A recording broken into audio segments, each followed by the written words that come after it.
I ask some weird questions just to break the ice because, like I said before we started, some people are a little bit worried about the interview. This is the question of the week, and I know it has nothing to do with you, but it's just a little bit fun. The question of the week is: if you could only have one type of sandwich for the rest of your life, what sandwich would that be? A hero sandwich. I apologize. A hero sandwich. A hero, because you get a little bit of everything, right? Right, yeah, and then you're a hero. So that's the icebreaker. No, you play some pretty cool stuff. Thank you. So it's not my style of music, but I can really see the benefit of it and your messaging that's coming across with it. The new one that came out. I apologize. My brain just went completely. Well, what's the new video that you guys have out this year? Electric. Electric. That's right. And there's a message in there, and I watched the video just a few minutes ago, and the message in there is that we're basically all standing together, right? That's right. You can't stop it. So where does that come from? Where did the inspiration for this come from? The inspiration was Red. No, my studio, the Revolution Studio it's on a country road, and there's a country bar down the street, and so I had been getting myself prepared for recording, and I walked in planning to record something else and sat down at the piano and started playing that song. It was like, Kablooey just was there. And then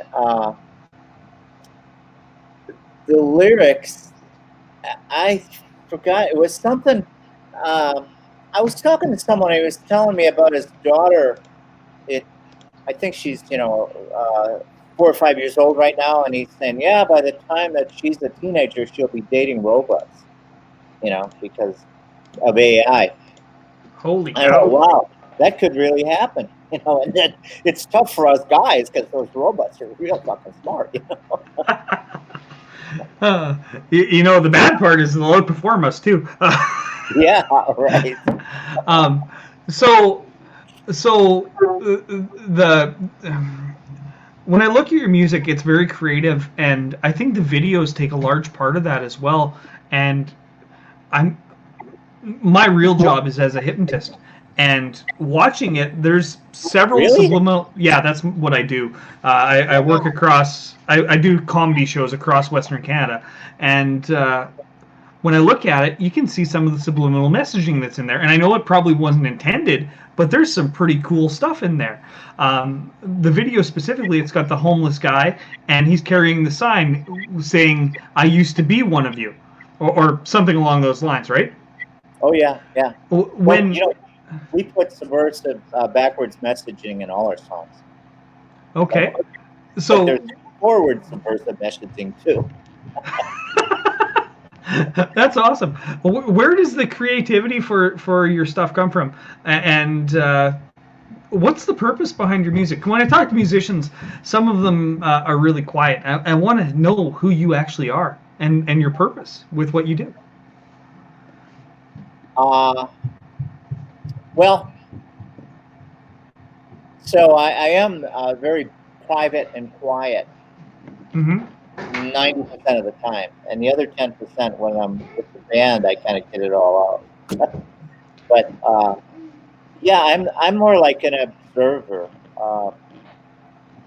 In most of the bands I've been in, I just played guitar. I was a session player still am. But I like the idea of just working with a band and playing the way a band, we're all playing the same notes and stuff. It's just always been fascinating to me. But in Revolution, David, our writer and drummer, said, I want you to be the lead singer of this band because he and I write all the lyrics, and he said it'll work that way. So I have a new appreciation for lead singers now. I mean, the whole remembering all the lyrics and the songs and being the cheerleader, it's a whole different thing. but it's all.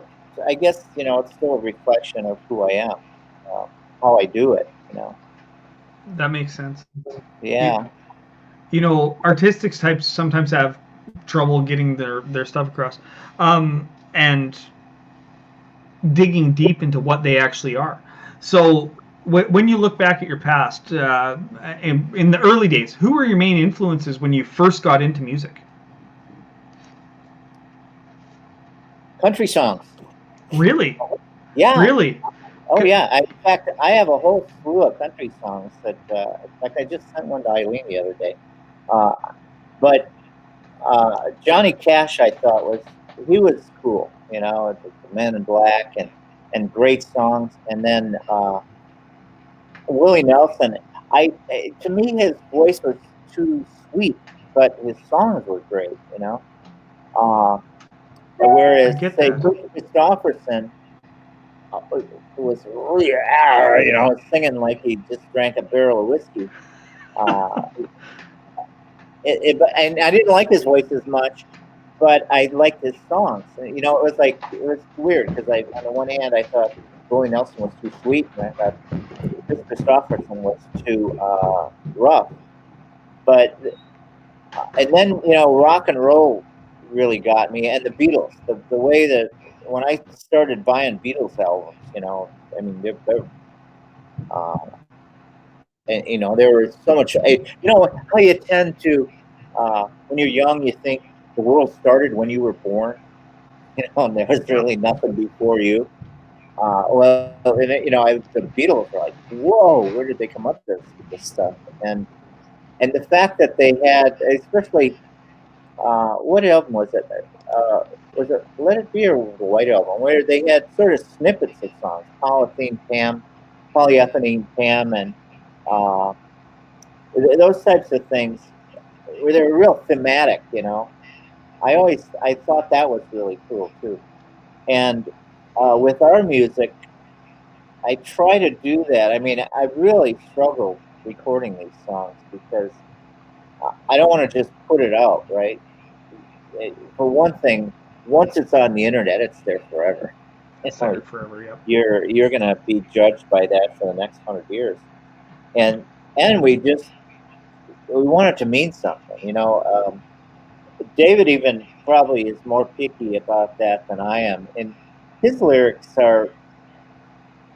I love his lyrics, but there's one song that we've been doing now for at least a decade, and I sing it, but I still don't know what it means.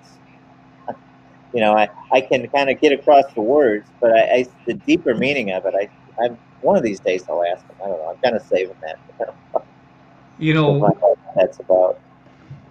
that's amazing that the level there, because I understand that from an art standpoint. Because I'll do the same skit every show. It's not a song, but it's basically the same artistic endeavor. And every time I do it, it changes just a tiny little bit. I'm amazed that you found inspiration. Well, actually, with the age you are, I'm not going to say your age or anything, but with the generation that you are, of course, the Beatles, right? Right. Yeah. That's fascinating. So going forward, where do you want to take what you do? Because from my perspective, I live in the middle of Canada. I'm basically a country guy when it comes to music, maybe some rock. And actually, that brings up another question. Do you feel that maybe the messaging that's happening in the newer stuff isn't quite as solid of a foundation as what some of the older stuff was? For instance, you said you wanted to have a specific, I'm not sure what the specific word was, but a message that goes out, or a specific feel that goes out. Do you think that it's changed over the years compared to what it was? I guess what I'm asking, do you think music has somewhat lost its soul compared to before? Well, it's still has soul, but the soul has changed. Uh, I remember my parents hating rock and roll, and it just made me like it more. And and they didn't get it at all. So Yeah. I wonder if maybe I'm not getting the. I mean, I don't listen to Frank Sinatra records and that shit. Like my Spotify is always Discover Weekly, and things like that. I like new music, and one of the things about San Francisco and sort of the singer-songwriter community is everybody's there to hear something they haven't heard before. Whereas you go 50 miles out into the valley, and all they want to hear is um, it's so. I guess what amazes me now, and maybe this is because I've been doing it for a while, but a lot of times the lyrics seem sort of fluff or insipid, but the music, the production these days, jeez, like country, back in the day, I mean, those records were like one mic in a room with the band playing. Now they're orchestras and synthesizers and bass drums the size of houses and stuff. It's I don't know. I like new music. I mean, like it's and I don't know. Maybe it's just because they look good and I like it. But like Lady Gaga, I think she's really good. I mean, she is a real artist, if you ask me. Really great writer. And Miley Cyrus is another one I really like. I just like her cocky attitude. I used to like Lindsay Lohan until she went off the deep end. It happens to the best of us. Yeah. And So Britney Spears, although Britney, I don't like her music that much. I give her credit for going through what she did. Anybody who makes it that far in the music business put a lot of work into it. They weren't kidding around. Yeah. The biggest problem with some of the younger, the Britney Spears specifically, she was a Disney star, and then she had all this fame, right? So she had no real life. So how do you get back to who you are, or find yourself without going a little bit crazy? Sometimes we have to make that journey, right? So yeah. Um, uh, in your experience, what's the favorite song you've ever played in your entire life? What's your favorite? I know that's hard, right? Because they're all like your little babies, right? Well, it changes, Okay. I play with this band in Wisconsin. We do a festival every year there, and we learned "The Wind Cries Mary" by Hendrix for the last show. And that song! When I learned the chords and everything, I was just blown away by it. Um, Your Song is another one by Elton John. I'm trying to think of a current song that I went probably 6 or 7 years where I didn't listen to any music other than what I wrote, because I remember this story about this little boy and he lived in a country where they prized music, and very few people could do it.